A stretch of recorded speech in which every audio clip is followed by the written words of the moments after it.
Hey guys, we're going to talk about the correct way to use paint sticks. This is a quick stick, is what it's called. It is tempera paint, and it is in a solid form. It is the same size as a glue stick, but it is not a glue stick. This is a very nice, smooth material with paint.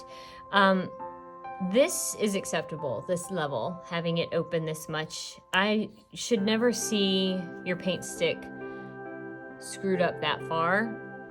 It doesn't need to be up that far. That's too far. It could cause the paint to break, and that's wasteful. We don't want to waste this. We want these to last. We are using these throughout the whole school, over 700 students, so we want to make sure that we're taking care of them so that everyone has an opportunity to use them. We are going to be using these to make marks that are dashes. So you can use the whole bottom, this whole side, to make your dashes thick, like that. You can use a side edge of it. It's still going to be thick. It's a little bit more controlled. It's not quite as wide here. You could do it sideways, like that. And I have some people who are struggling with this because they want it to be very controlled and every single dash to be exactly the same size. And as you can see with those 4 that I just did, they're not all going to be exactly the same size, and that's okay. We are working in the same style that Alma Thomas did. And one of the things that we need to remember is that she was an abstract artist.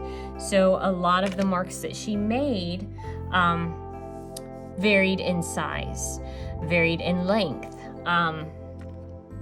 And that's absolutely acceptable. We are going to be working in a landscape setting, so we are making something specific. It's going to be difficult to stay in the lines. If you have really tiny spaces, you may decide that you want to use a crayon to do the dashes inside of that tiny space, and then go back and use the paint sticks in the bigger spaces. So these paint sticks dry really fast. You cannot blend them together. You can't take your hand and do this to kind of make it softer. You can, but it doesn't really do anything to it because it dries so fast. So we don't blend paint sticks the way that we blend crayons and colored pencils. We do what is kind of like blending, but it's more of overlapping. So I could go back in if I want this to be a little bit darker yellow, and I can draw a green line right next to and slightly overlap the yellow. And it's a layering. So we have a yellow, green, and then this light green here. Make sure when you are closing the paint sticks that you roll them down, because we don't want them to get stuck up in the lid, and that when you close the lid, you do snap it shut so that it has that airtight seal and the paint sticks don't dry out. I'm going to show you the darker green so you can kind of see the little bit of overlapping there. This is rolled up pretty well. I don't need to roll it up anymore. There's a little bit of overlapping so you can see, and I'll bring this paper in a little bit closer, where they overlap a little bit. If you wanted to, you could go back. Again, that dries pretty quickly. And I'm gonna grab this light green, and I'm gonna do a little bit of light green right next to it, or right on top of that green, because it was darker than I wanted it. That lightened it up a little bit, but not too much. You can also use a white to go over top of it. If you look at this white, it was used over top of some blue. So you may want to just kind of wipe it off on a scrap paper just to clean it off so you don't get any of that blue in your color. But then you just kind of go right over top of it, and that lightens it up a little bit. All right, we shouldn't be at any point in time using the paint stick to color over the whole surface. You just draw a little bit of a line. It's going to be hard to get it exactly over top of what you've already done, just because of the nature of the stick. It's some of them are still rounded a little bit, some of them are flatter, but you're not going to be able to get the exact size, the exact width every single time you make a mark, and that is okay. I'm going to use a few darker colors because they will be a little bit easier to see. They also don't have the color that they are on them, so you will want to use your scratch paper to check just to be sure. This is a dark blue. I also have a dark purple next to it. So here are some of my marks. If you wanted to make longer marks, you could make longer marks, okay? But you need to make dashes. If you want to make shorter ones, you can make shorter ones. If you want to make your marks spin or go in circles, you can do that. But you need to make sure that you are splitting your marks. It's not one solid line. This is not what we're doing. That's not okay. You need to have a split line. We'll call them dashes or dotted lines, okay? So we can go in here. You don't have to overlap your colors. Just having your colors side by side, when somebody looks at your picture from a distance, your eye is going to automatically start mixing those two colors together. If they do overlap a little bit on accident and you didn't mean for that to happen, that's okay. Do not stress out about it. Remember, even though we are specifically painting in a landscape, it is supposed to look abstract, okay? Have fun with it. Take your time. We are going to be doing this. This is a 2-day process. It is not a 1-day process. So we should not be rushing through any step of this, okay? And I have this. It doesn't line up exactly, but I just threw that extra in there just for fun. Just so you can kind of see a little bit of the overlapping. All right? If it's a lighter color,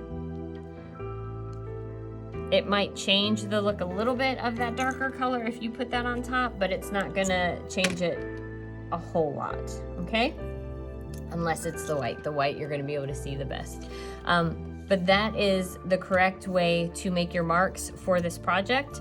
Make sure that you are rolling it down so that it doesn't get stuck in the lid. Make sure the lid snaps shut. We are not banging, well, because that happens. You want to make sure that if they are not in use, they are in the basket so they do not roll off the table because they are round, they can roll. You also want to make sure that you leave the lid on it if you are not painting with it, because these will dry out pretty quickly. And then they'll get sticky and tacky and they won't have that nice smooth glide across the paper when we're using them. All right, so we're gonna just kind of do a really quick demo on how we can paint this surface in. I'm gonna start at the top of my paper and work my way down. And the reason I'm gonna do that is because if I start down here, then I go up here, I might drag my arm or my t-shirt through this paint down here. And even though it dries really fast, there is always a possibility that we could smear our work or get some of the paint on our clothes, and we just don't want to do that. So I'm going to start with my light blue, and I'm just going to kind of do little swirls and circles around my sun, around my sky. Remember, I said in the demonstration I showed you, this is okay.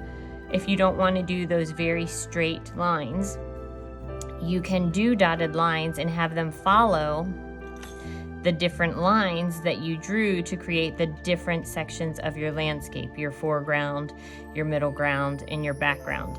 Down here, things are starting to get a little tight. I have some smaller spaces, so I'm kind of spreading my lines out a little bit more.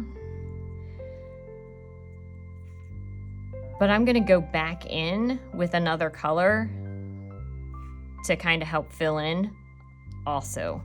I'm not going to use white because my background is white, so that's not really going to be visible unless I'm doing it right over top of this blue and I'm trying to make this blue lighter.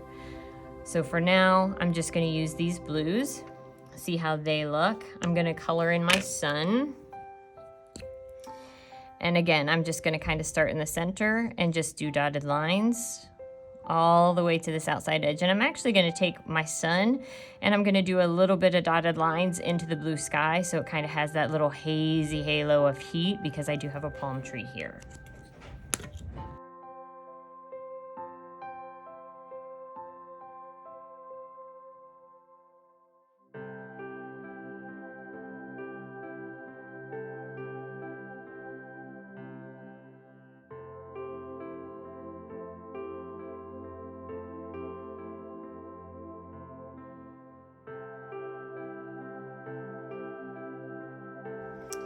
right, so a few things I want to talk about right here. If you noticed, when I did the time lapse, I did long green lines with the light green in my palm tree fronds because I wanted to kind of create that vine look, but I did say don't use those long lines. However, I did say you could make some lines longer.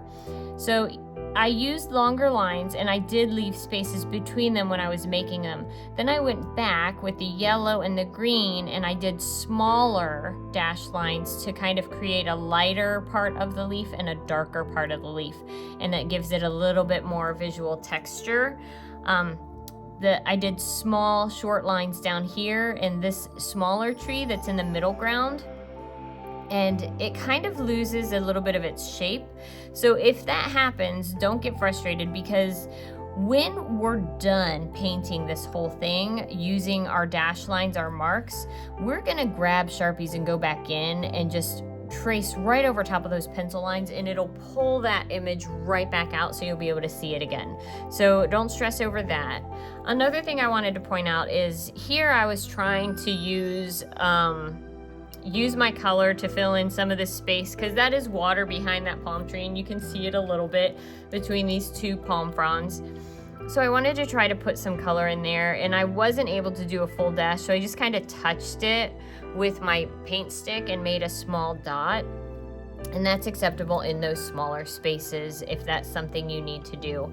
I did mention that you might want to make smaller dashes in this example here. So if it's a really tiny space, you might just be able to do that one small dot there, and that's fine. So here, this level of water, I put purple and blue down together to make that water look darker since it's farther away. This next level of water, I'm gonna do a different shade. This is a little island because my tree doesn't grow out of the ocean. So this is a little peninsula right here. So that's gonna be a ground color. So I just kind of wanted to give you a little bit of an idea of how this is going to work. As you can see in the sky here, I did put a little bit of, I actually used this pink, and it's kind of a little bit of a pink, a little bit of a red violet in the sky there. I haven't decided if I'm going to just add more blue of the light blue here, or if I'm going to go with the darker blue to kind of make it look a little bit more like a setting sun night. Haven't decided yet, so I'm leaving that as it is for now, and I'm just slowly working my way down.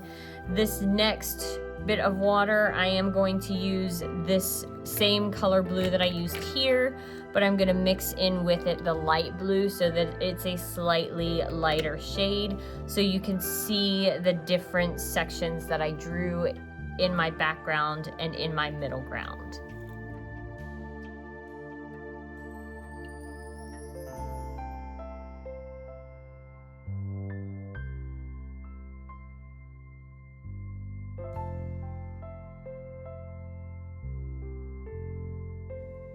Okay, a few quick notes. I'm gonna stop there because if you're like me, you're ready to get going. You're itching to get the paint sticks and see what you can do with them and explore making these dashes and these marks like Alma Thomas makes with her paintbrushes. If you're getting frustrated with the lines and you think that you want to try to create these marks using something like markers or crayons first, that is okay. You can use those first, and then if you get comfortable, when you get comfortable, you can go back to the paint sticks. If you want to keep using the crayons or the markers, that is also fine. Also, your sand, my sand is orange. That's not a big deal. You do not have to make it the color that you think it is in real life. You can change the colors up. This is your art. We're focusing on using colors that make you happy, just like Alma Thomas did in her art. Your colors that make you happy might be different than the colors that somebody else might choose.